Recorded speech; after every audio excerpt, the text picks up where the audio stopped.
ప్రతిసారి చెక్స్ ఇచ్చినప్పుడు నా గుండె బరువెక్కిపోయి ఉంటుంది. ఒక భావోద్వేగానికి, ఒక బాధకి లోనవుతాను నేను. అంటే ప్రాణం ఎప్పుడు పోతుందో తెలియదు మనకి. మన ఎవరం కూడా కలకాలం జీవించే వాళ్ళం కాదు. కానీ సాధ్యమైనంత నిండు నూరేళ్ళు బతకాలని ఆశీర్వదిస్తాం, కోరుకుంటాం.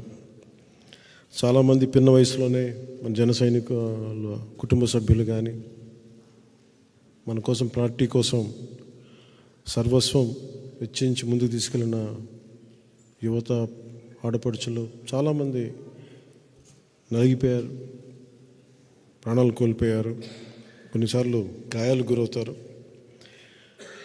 గతంలో చాలాసార్లు వ్యక్తిగతంగా సహాయం చేసిన వాడిని.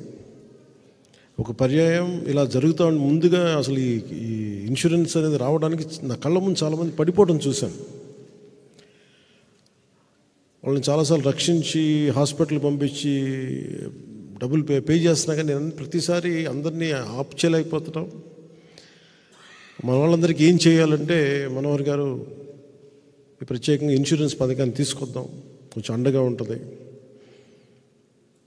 జన సైనికులందరూ కూడా, వీర మహిళలు కానీ, మన జనసేన కుటుంబానికి వచ్చిన ప్రతి ఒక్కరు కూడా, పార్టీ కోసం పనిచేస్తున్న క్రియాశీల కార్యకర్తలందరూ కూడా డబ్బు కాసించి కాదు, ఒక ఆశయం కోసం నిలబడి ప్రాణాలు పోగొట్టుకున్న వాళ్ళు. యాక్సిడెంట్ల ద్వారా కావచ్చు, కొన్ని విపత్కర పరిస్థితుల వల్ల కావచ్చు. సో దాంట్లో భాగంగా ప్రతిసారి ఇచ్చే 5 లక్షలు కానీ, లేదంటే గాయపడితే ఇచ్చే 50,000 కానీ, ఇది బాధపడే ఆనందంతో ఇచ్చేదిగా చాలా బాధపడతా ఇచ్చాయి. ఈ 5 లక్షల రూపాయలతోటి పోయిన ప్రాణం తిరిగి రాదు, కానీ కష్టంలో ఉన్న కుటుంబానికి మేము ఉన్నామనే ఒక చిన్న చిరు ప్రయత్నం ఇది. సో ఇలాంటి పరిస్థితుల్లో ప్రతిసారి నేను కూడా ఏం ఆలోచిస్తానంటే, ఈ సహాయం ఇక్కడితో ఆగకూడదు. వారి బిడ్డలకి ఇంకా చదువులు కానీ ఇంకా విధంగా ఏమి ఆలోచించాలి అనేది ప్రత్యేకంగా నా దృష్టిలో ఉంది. సో దాన్ని ఎలా ముందుకు ప్రతిసారి వచ్చినప్పుడు కేవలం 5 లక్షలతో సరిపెట్టుకోకుండా భవిష్యత్తులో బిడ్డలకు కూడా ఏదన్నా ఒక ఉమ్మడి నిధి ఏర్పాటు చేసి వాళ్ళ చదువుల నిమిత్తం ఏదైనా చేయాలని కూడా ఒక ఆలోచన నడుస్తూ ఉంది. అలాగే గాయపడ్డ వాళ్ళకు కూడా ప్రత్యేకంగా ఇది 50,000 రూపాయలు క్లెయిమ్ చేసి ఇస్తూ ఉన్నాం. మిగతా ఎన్ని పార్టీస్ చేస్తాయో నాకు తెలియదు, కానీ మనోహర్ గారు చెప్పినట్టుగా భారతదేశంలో మనకు ఉన్నది ఒక ఎమ్మెల్యే సీట్ అయినా మన సహాయం మటుకు కొండంత సహాయం చేస్తాం. మనకున్న పరిధిలో అంటే అధికారానికి మానవతానికి సంబంధం లేదు. అధికారం ఉండొచ్చు కానీ మానవతా దృక్పథం ఉండకపోవచ్చు. జనసేనకి కొన్నంత మానవతా దృక్పథం ఉంది. ఆ మానవతా దృక్పథానికి అధికారం తోడైతే రాష్ట్రం చాలా దానికి అపూర్వంగా తయారవుతుంది. ఆ దిశగా మనం అడుగులు వేస్తూ ఉన్నాం. నాకున్న ఒకే ఒక రిక్వెస్ట్ మన నాయకులందరికీ కూడా, కొంతమంది చనిపోయిన తర్వాత కొద్ది నెలలు లేట్ ఉంది, అలాంటి పరిస్థితులు లేకుండా ఈ దుర్ఘటన జరిగిన వెంటనే మన దృష్టికి తీసుకొస్తే ఇంకొంచెం తొందరగా మనం వారికి చెక్స్ అంత చేసేలా పరిస్థితులు ఉంటాయి. కొంచెం దాన్ని దృష్టిలో పెట్టుకోమని కోరుకుంటూ, అన్ని నియోజకవర్గాల నుంచి దాదాపు ఈరోజు 20 చెక్లు ఇచ్చాం.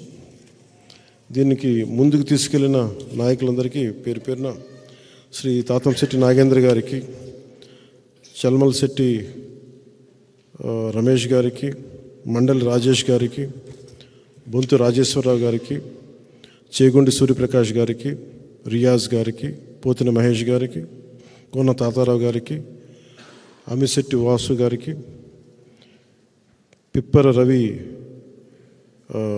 పెరవల మండలం అధ్యక్షులు జుత్తిగ నాగరాజు గారికి, డాక్టర్ గౌతమ్ గారికి, కందుకూరి బాబు గారికి, వరికోటి నాగరాజు గారికి,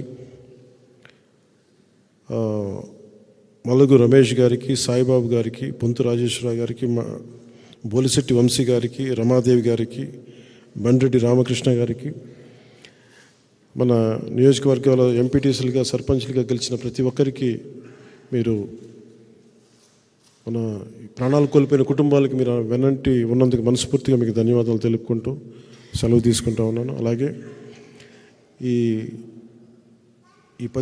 ఇంకొక వారం 10 రోజుల్లో నా దృష్టికి వచ్చింది, మన రతన్ గారు నా దృష్టికి తీసుకొచ్చారు, పార్టీ ట్రెజరర్. ఆయన దృష్టికి తీసుకొచ్చింది ఏంటంటే, ఈ స్కీమ్, ఈ ఇన్సూరెన్స్ టైం అయిపోతూ ఉంది, ఎలక్షన్లు వచ్చేస్తున్నాయి, ఏం చేయాలంటే నేను ఒకటే చెప్పాను, ఈ వచ్చే కొద్ది నెలల వ్యవధి, ఈ 3 నెలలు 4 నెలలకి వచ్చే మన జన సైనికులకి వేయకండి, నేను ప్రత్యేకంగా నేను తీసుకుంటాను. ఆ డబ్బులు నేను సినిమా చేసిన సంపాదన నుంచి నేను తిరిగి మన జన సైనికులకి ఇస్తానని చెప్పి 3.5 కోట్ల రూపాయలు ఎవరికి భారం కాకుండా ఈ 3.5 కోట్ల రూపాయలు జన సైనికుల తరపున, వీర మహిళల తరపున వారి భద్రత కోసం నేను కడతానని చెప్పాను. ఆ విషయం కూడా మీకు తెలియజేసుకుంటున్నాను. ఇక్కడ సంపాదన అనేది మనం కూర్చోబెట్టి ఇంట్లో పెట్టుకుంటే ప్రయోజనం లేదు, ప్రజలకి పంచాలి. నా వ్యక్తిగత సంపాదనే పంచడానికి సిద్ధంగా ఉన్నవాడిని. ఉమ్మడి ప్రజా సంపాదనని అందరికీ పంచేలాగా భవిష్యత్తులో జనసేన తెలుగుదేశం ప్రభుత్వం ముందుకు తీసుకెళ్తుందని తెలియజేసుకుంటూ, మీ అందరికీ నాయకులందరూ కూడా ఈ సందర్భాన్ని ఒకటి తెలియజేసుకుంటా ఉన్నాం.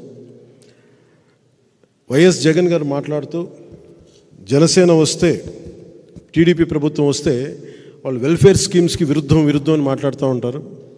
నాయకులందరూ కూడా చెప్తాను, వ్యక్తిగతంగా ఇంత డబ్బులు ఇవ్వగలిగే వాళ్ళం, ప్రజలు పన్నులు కట్టి వచ్చిన డబ్బుని ఇంకెంత ఉదారంగా పంచగలమో అది తెలియచేయండి. మనకి జేబులోంచి రూపాయి తీయని వ్యక్తి జగన్మోహన్ రెడ్డి, మన జేబులోంచి కోట్ల రూపాయలు తీస్తాం, ఆ విషయం తెలియజేయండి. సో నేను తెలియజేసుకుంటుంది కూడా, ఏదైతే పథకాలు ఉన్నాయో ఆ పథకాలను కొనసాగింపే ఉంటుంది తప్ప వాటిని ఆపమని మీరు పదే ప్రతి ఒక్కరికి తెలియచేయండి. మన జనసేన తెలుగుదేశం ప్రభుత్వాన్ని స్థాపించి మనం ముందుకు తీసుకెళ్ళిన రోజున ఏ ఒక్క పథకం కూడా ఆగకుండా 10 రూపాయలు అదనంగా ఇచ్చే పరిస్థితిలో ఉంటాం తప్ప తీసే పరిస్థితిలో ఉన్నాం. అలాగే ముఖ్యంగా డ్వాక్రా మహిళల రుణాలు నా దృష్టిలో ఉన్నాయి.